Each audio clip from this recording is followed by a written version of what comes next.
নীলুফার চৌধুরী মনি টকশোতে বেশি কথা বলেন না সংসদে বেশি কথা বলেন, সেটি বড় প্রশ্ন। কারণ জাতীয় সংসদের স্পিকার তাকে বলেছেন যে আপনি 2 মিনিট কথা বলেন, বাকিটা টকশোতে বলবেন। দেখি না স্পিকারের সেই বক্তব্যটা একটু। মুক্তিযুদ্ধের জন্য জীবন দিয়ে দেন, আমাদের দুঃখ নাই, কিন্তু মুক্তিযুদ্ধের জন্য জীবন দিয়ে দেন, আমাদের দুঃখ নাই, কিন্তু এইভাবে অসম ভুলভাল আপনারা বলবেন না। মা স্পিকার 2 মিনিটে শেষ করেন, বাকি কথা টকশোতে বলবেন। জি, 2 মিনিট শেষ করেন, বাকি কথা টকশোতে বলবেন। নীলুফার চৌধুরী মনি, আপনি কি টকশোর টকার না সংসদের 2 মিনিটের বক্তা? প্রশ্ন। ধন্যবাদ আপনাকে, যারা শুনছেন সবাইকে আমার শুভেচ্ছা অভিনন্দন। দেখেন, আমি টকশোর টকারও না, সংসদের খুব ভালো বক্তাও না। আমি যেটা বলি সেটা হচ্ছে মানুষের পালস নিয়ে কথা বলতে আমার ভালো লাগে। মানুষের যেখানে সমস্যা, আমি সমস্যাটাকে হৃদয় দিয়ে উপলব্ধি করার চেষ্টা করি, এবং সেইখানে আমি যদি কোনোখানে কোনো স্কোপ পাই সেই কথাটাই আমি তুলে ধরার চেষ্টা করি, আর কিছুই না। তো এখন আপনি আমাকে যেটাই বলেন, আমার আর কিছু বলার নাই। এই মানুষকে ফিল করে মানুষের মঙ্গলের জন্য কিছু বলা, যেহেতু আমার আর অন্য কোনো ক্ষমতা নাই, আমি অনেক পয়সার মালিক না যে তাদেরকে দিব, আমি অনেক বড় কোনো কিছু না, রাজনৈতিক বড় কোনো কেউ না যে তাদেরকে আমি একটা কলমের খোঁচায় অনেক কিছু করতে পারবো। সো আমি ওই কথাগুলো বলি যে কথাগুলো কাজ হলে মানুষের উপকার হবে, বলার চেষ্টা করি। আপনি অনেক বেশি টাকার কেন মালিক না? আপনি তো দুইবারের সংসদ সদস্য, এবার তো না। এবং আমরা তো দেখেছি যে অনেকে সংসদ সদস্য না হয়েও, আপনার দলেরও আছে, তারা অনেক টাকা পয়সার মালিক। আবার অনেকে সংসদ সদস্য অল্প দিন রাজনীতিতে এসে অনেক ধন সম্পদের মালিক, যে আমার পত্রিকায় দেখেছি। আপনার দলের অনেক দিন নিয়ে কথা হচ্ছে, তা আপনি মালিক না কেন? আপনার সমস্যা কি? আপনি পারেন না? আমি আপনাকে একটা কথা বলি, পারিব না এই কথাটি যে বলেছেন না কবি, আমি পারি না এটা না, কিন্তু চক্ষু লজ্জাটা এমন একটা জায়গায়, আমি কাদের নিয়ে কাজ করি, যারা এই সমাজের সবচেয়ে নিগৃহীত মানুষগুলো, তাদের নিয়ে কাজ করতে গিয়ে তাদেরকে মেরে খাওয়াটা, এটা আমি শিখিনি। আমি কখনোই কাউকে ইশারায় বোঝাতে পারি না যে আই নিড সামথিং, বা আমার এটা না হলে চলবে না। আমার কেন জানি মনে হয় যে এটার জন্য তো আসলে আমি তো এমনি আমার মুখের কথায় যদি এই কাজটা হয়, তাহলে সেটার জন্য আবার অর্থ কিসের? সেটাই তো, আমি তো একটা দায়িত্ব নিয়ে আছি। সো এই কারণে নগদ নিয়ে এলো হার না মানা হার অফার। সর্বনিম্ন 10,000 টাকা রেমিটেন্স নগদে পাঠালে থাকছে স্বর্ণের হার জেতার সুযোগ। একজন সংসদ সদস্য ধরেন কয় টাকা স্যালারি পায় বা সম্মানই পায়, ওই সম্মানই দিয়ে 2-3 বার এলাকায় গেলে আর কিছুই থাকে না।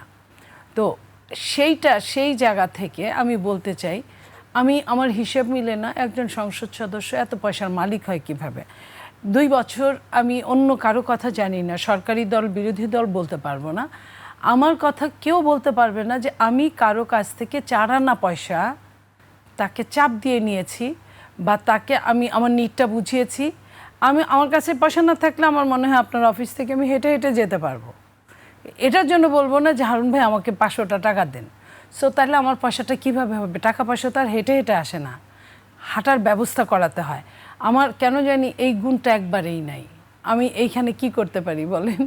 আপনি কিন্তু একবার হেঁটে আসছিলেন আমাদের টকশোতে, বাইরে ঝামেলা হচ্ছিল আন্দোলনের সময়। সেটা আমি পারি, ওইভাবে আমি পারি, কিন্তু আমি এটা বলতে পারি না। এই যে আমার চক্ষু লজ্জাটা, এটাকে আমি পোষণ করি, লালন করি, ধারণ করি, এবং আমি সৃষ্টিকর্তার কাছে কামনা করি এটাই যেন থাকে। ঠিক গণিত না, তবুও জানতে চাই কত অংশের চক্ষু লজ্জা আছে, কত অংশের নাই?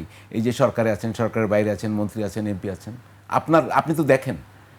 দেখেন, আমি এরকম, ধরেন আপনি আমার খুব ভালো বন্ধু, আপনি হঠাৎ করে মন্ত্রী হয়ে গেছেন, আমি ধরেন এমপি হয়েছি, আপনার সঙ্গে আমার আগামীকালকে, আজকে রাতে আপনি হয়েছেন, কালকে থেকে কথা বলতে আমার লজ্জা লাগে। লজ্জা লাগে মানে মনে হয় যে আমি আপনার সঙ্গে কথা বলবো, আপনি মনে করবেন নিশ্চয়ই তো ওনার একটা কাজ আছে। তো এই টাইপের মানুষদের কি হবে বলেন? আমার এই জন্য কিছু হয় না। এমনি টকশো তো ভালো ইনকাম হয়, আপনি তো কমপক্ষে 2-3টা টকশোতে যান প্রত্যেক দিন। শোনেন, সেইটা আপনি বলতে পারেন, আমার তো পলিটিক্যালি একটা খরচ আছে। আচ্ছা, এই খরচটা তো আসে। আমি 17 বছর আওয়ামী লীগের, আমি মোটামুটি খারাপ ব্যবসা করতাম না।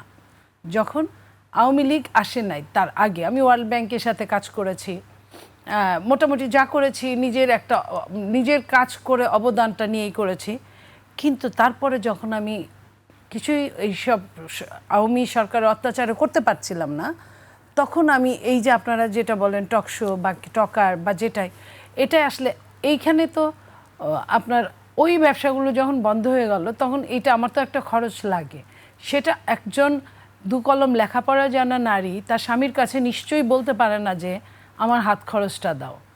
সো এইখানে আমি বলবো না যে একদম কম ইনকাম হয় যদি 2-3টা টকশো আপনি যোগ করেন, একদম খারাপের যে হয় মাস শেষে তা না, কিন্তু এই পয়সাগুলো আসলে কি মেয়েদের ভ্যানিটি ব্যাগটা এমন, এটা একটা পৃথিবী, পরের দিন যে কোনো কাজে ওইটা ব্যবহার হয়, কোন দিক দিয়ে কোথায় চলে যায় সেটা বুঝি না। তবে হ্যাঁ, এটা যদি না থাকতো তাহলে হয়তো বা আরেকটু টানাপোড়ন বুঝতে পারতাম, অভাবটা বুঝতে পারতাম, সেটা হয়তো হয় না। তো একটু মানে মানে আমি সবসময় তো একটু গণিতের চেষ্টা করি, তো 2-3টা যদি ঘরে টকশো করেন তো মাসে তো এখান থেকে ইনকাম তো লাখ টাকা তো ছাড়িয়ে যায়। এটা মানে একটু যদি আমাকে সহযোগিতা করতেন। আমি এইটা তো আপনি শোনেন, একটা মানুষের চেহারা দেখলে বোঝা যায় যে তার বয়স কেমন, জি, তা তো সে আমি হই আপনিই হন। তারপরেও কিন্তু একটা নারীকে যেমন মানুষ বলেন না যে আপনার বয়স কত, একটা পুরুষকেও তেমন বলেন না আপনি স্যালারি পান কত। সো আমি এইখানে একজন মানুষ হিসেবে আপনারও বলা ঠিক না যে আমার কি থাকে আর কি থাকে না।